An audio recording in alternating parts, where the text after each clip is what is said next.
Hi hello வணக்கம் and welcome to cricket Indians Tamil channel. இந்த வீடியோவில் நம்ம அதை பற்றி பார்க்க போகிறோம் அப்படின்னா ஒரு மிகப்பெரிய ஹார்ட் பிரேக்கிங் நியூஸ். அது மட்டும் இல்லாமல் ஒரு அன்எக்ஸ்பெக்டடான ஒரு நியூஸ் வந்துட்டு நம்ம கேட்கவே கூடாது நினச்ச ஒரு நியூஸ் தான் இப்போ வந்திருக்குது.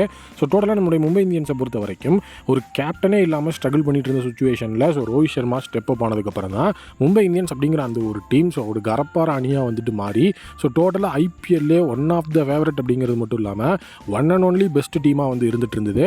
ஸோ டோட்டலாக ரோஹித் சர்மாவோட லீடர்ஷிப்பில் ஸோ எத்தனையோ க்ளோஸ் மேட்சஸ் அண்ட் வந்து பர்ஃபெக்ட் கேம்ஸ், நியர்லி பர்ஃபெக்ட் கேம்ஸ்னு எத்தனை மேட்சஸ் ரோஹித் சர்மா அவருடைய பாக்கெட்டில் வந்துட்டு போட்டு வச்சிருக்காரு.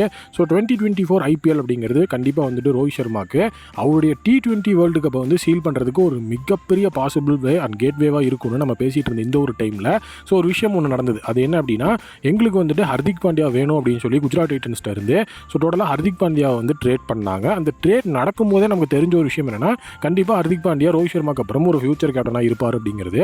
பட் ரொம்ப ஷாக்கிங்காக ஐபிஎல் 2024 ஹர்திக் பாண்டியாவை கேப்டனாக அப்பாயிண்ட் பண்ணி ஸோ மும்பை இந்தியன்ஸ் இப்போ ஒரு ஷாக்கை வந்து கொடுத்துருக்காங்க.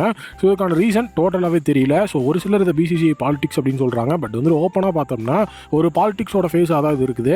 ஸோ டோட்டலாக வந்துட்டு இப்போ ஓடிஐ வேர்ல்டு கப் அப்படிங்கிறது ரோஹித் சர்மாவோட தலைமையில் வந்துட்டு லாஸை சந்திச்சாங்க. ஸோ அந்த வேர்ல்டு கப்பை வந்து நம்மளால் வந்து வின் பண்ண முடியல. அது வந்து ஓகே, அக்செப்ட் இட்.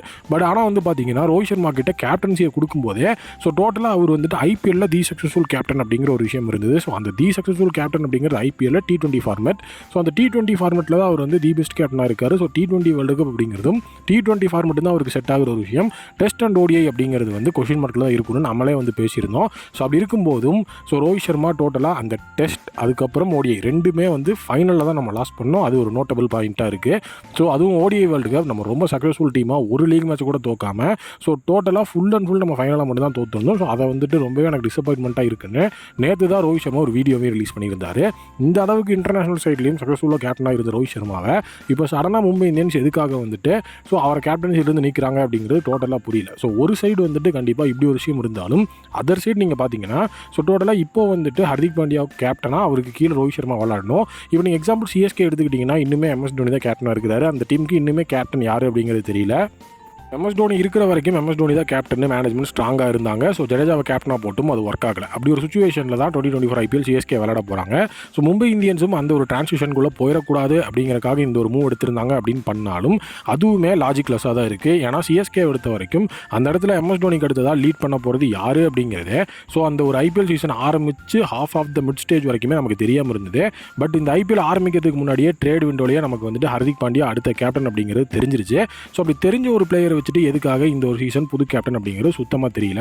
ஏன்னா நம்மக்கிட்ட வர்றதுக்கு முன்னாடி நம்மக்கிட்ட ஹர்திக் பாண்டியா இருந்தார்.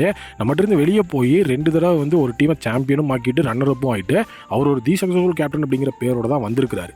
ஸோ அப்படி இருக்கும்போது கண்டிப்பாக இந்த ஒரு சேஞ்ச் இவ்வளோ ஒரு அவசரமாக நடக்கணும் அப்படிங்கிறதுக்கான தேவைகள் கண்டிப்பாக இல்லை. இன்னொரு மிகப்பெரிய விஷயம், இப்போது அவர் வந்துட்டு ஸ்டேபிளாகவும் இல்லை, ஒரு இன்ஜுரி பான் பிளேயராக தான் தெரிகிறாரு. ஸோ டோட்டலாக அவர் ஓடிஐ வேர்ல்டு கப்பில் ரூல்ட் அவுட்டு. அதுக்கப்புறம் அவர் வந்துட்டு இன்னும் எந்த ஒரு மேட்சும் விளையாடல, இந்தியன் டீமுக்குள்ளேயும் வரல. ஸோ அப்படி ஒரு இன்ஜுரியில் இருக்கிற ஒரு பிளேயரை ஃபோர்ஸ் பண்ணி கேப்டன்சியை கொடுக்கணும் அப்படிங்கிறதுக்கான அவசியமும் மும்பை இந்தியன்ஸுக்கு டோட்டலாக இல்லை. அண்ட் இது மட்டும் இல்லாமல் இந்த ஒரு கேப்டன்சி டிரான்சிஷன் அப்படிங்கிறது ஃபுல் அண்ட் ஃபுல் ஃபேன்ஸுக்கு பிடிக்கவே இல்லை. ஈவன் அந்த ஒரு விஷயத்தை வந்துட்டு ரிவீல் பண்ண உடனே ஹிட்மேன் ஆர்மி அப்படிங்கிறது வந்து அன்ஃபாலோ பட்டன் அப்படிங்கிறதெல்லாம் அந்த போஸ்ட்டில் வந்து ட்ரெண்ட் பண்ணிட்டு இருந்தாங்க. அது மட்டும் இல்லாமல் ரோஹித் சர்மா அப்படிங்கிற ஒரு ஒருத்தருக்காக உருவானதே ஒரு ஆர்மின்னு இருக்குது. அப்படி இருக்கும்போது இப்போது அவங்க கேப்டன்சியை விட்டு தூக்குனதையே ஸோ டோட்டலாக வந்து யாருமே பிடிக்காமல் இருக்கும்போது ஸோ எப்படி வந்துட்டு ஹர்திக் பாண்டியா ஒரு கேப்டன் அக்செப்ட் பண்ண போகிறாங்க. ஹர்திக் பாண்டியாவோட ஆட்டிடியூட் ஆஸ் அ கேப்டனாக ஃபஸ்ட்டு சீசன் டோட்டலாக தெரியல. ஏன்னா இதை வந்துட்டு அந்த ஃப்ரான்ச்சைஸே சொல்லியிருக்கிறாங்க. குஜராத் டைட்டன்ஸோட சிஓஓவே டோட்டலாக வந்து ஹர்திக் பாண்டியாவோட ஆட்டிடியூட் அப்படிங்கிறதும் ஒரு விஷயமா நாங்கள் பார்த்தோம் அப்படின்னு சொல்லியிருந்தாரு. ஸோ அப்படி இருக்கும்போது அவர் கீழே ரோஹித் சர்மா விளையாடுறது இட்ஸ் ஓகே, ஃபைன். ஸோ எல்லாமே வந்து ஓகே தான். பட் இந்த ஒரு அவசரமான காலை எடுக்கிறதுல ஏதோ ஒரு விஷயம் இடிக்குது அப்படின்னு தான் வந்து சொல்லணும். ஆல்ரெடி மும்பை இந்தியன்ஸ் எப்போவுமே தி சக்ஸஸ்ஃபுல் டீமாக இருக்கிற ஒரு டீம் லாஸ்ட் 2 இயர்ஸ் எடுக்கும்போது அவங்களுடைய ராப்பேஸில் இல்லை.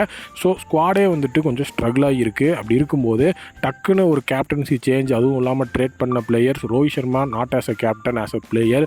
ஸோ ஃபேன்ஸ்டேருந்து எந்த அளவுக்கு வரவேற்பு வரப்போகுது ஸோ இதுவுமே தெரியாமல் இந்த ஒரு ஹார்ட் கால் பண்ணியிருக்காங்க. பட் இதில் வந்துட்டு இவ்வளோ ப்ராப்ளம்ஸ் இருந்தாலும் ஸோ ஒரு மும்பை இந்தியன்ஸோட ஃபேனாக கண்டிப்பாக நம்ம எல்லாத்தையும் அக்செப்ட் பண்ணி கடைசியில் வந்து அந்த டீமுக்கு சப்போர்ட் பண்ண தான் போகிறோம். ஸோ அப்படி இருக்கும்போது Hardik Pandya as a captain அப்படிங்கும்போது நம்ம அக்செப்ட் பண்ணி அவருக்கு சப்போர்ட் பண்ணோம். ரோஹித் சர்மா இந்த ஒரு இடத்துல ஆல்மோஸ்ட் நம்ம இந்த இடத்துல இந்த வீடியோவில் நீங்கள் நோட் பண்ணிக்க T20 வேர்ல்டு கப் அப்படிங்கிறதுல ரோஹித் சர்மா ஸ்குவாடில் கூட இருக்க மாட்டார் அப்படிங்கிறதுக்கு இது வந்து ஒரு ஃபஸ்ட்டு ஸ்டெப்பாக வந்து நான் பார்க்குறேன். ஏன்னா வந்து அவருடைய ஃபேவரட்டான ஒரு டீம், அவர் உருவாக்கின ஒரு டீமே வந்துட்டு அவரோட கேப்டன்சியை வாங்குறாங்கன்னா ஸோ கண்டிப்பாக T20 டீம் அப்படிங்கிறது வேறு மாதிரி தான் இருக்க போகுது. ரோஹித் சர்மா விராட் கோலி 2 பேத்துக்கும் இடம்லாம் போகுது. ஏன்னா இதுக்கப்புறம் வந்துட்டு என்னதான் ஒரு பெர்ஃபார்மன்ஸ் கொடுத்தாலும் ஏதாவது ஒரு பாயிண்ட் சொல்லி அவரை வந்து வெளியேற்றிடுவாங்க அப்படிங்கிறது என்னோட ஒப்பீனியன். ஸோ நீங்கள் ஒரு மும்பை இந்தியன்ஸ் ஃபேனாக Hardik Pandya as a captain for MI Rohit சர்மாவை இந்த சடனாக சாக் பண்ணதை பற்றி உங்களுடைய ஒப்பீனியன் என்ன அப்படிங்கிறத கமெண்ட் செக்ஷனில் மறக்காமல் கமெண்ட் பண்ணுங்கள்.